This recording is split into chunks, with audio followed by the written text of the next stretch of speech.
आमच्या मराठा बांधवांना आंदोलन केलं. ऐका ऐका शांततेने, आता पटणार नाही, मी सत्य बोलणारा माणूस आहे.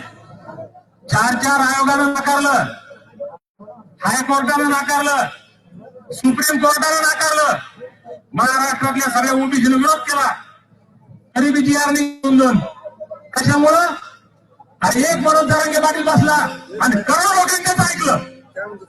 अरे शिकाना आमच्या आजूबाजूला काय चाललं ते पाहून द्या. नुसतं नावं ठेवायचं. जरांगे पाटील चौथी नापास आहे, परपंच सगळ्याला भाई भरला ना. 58 मोर्चे काढले मराठा समाजानं, जगात निघले नाही. काय म्हणला? 1000 तरी आमदार असतील आजी माझी, शेकडो खासदार असतील, 100 मुख्यमंत्री उपमुख्यमंत्री झाले असतील मराठा समाजाचे. त्यात आलं का आरक्षण?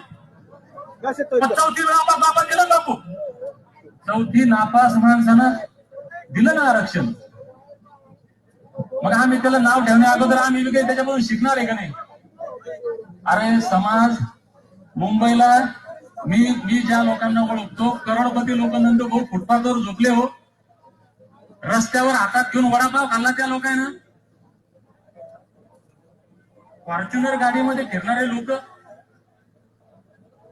नोकरदार असेल, क्लास 1 अधिकारी असेल, शिक्षक, वकील, डॉक्टर, उद्योजक, असे लोक रस्त्यावर बसले ना मातीत चिखलात. तेव्हा आरक्षण भेटलं. बांधव ही भूमिका समजून घ्या.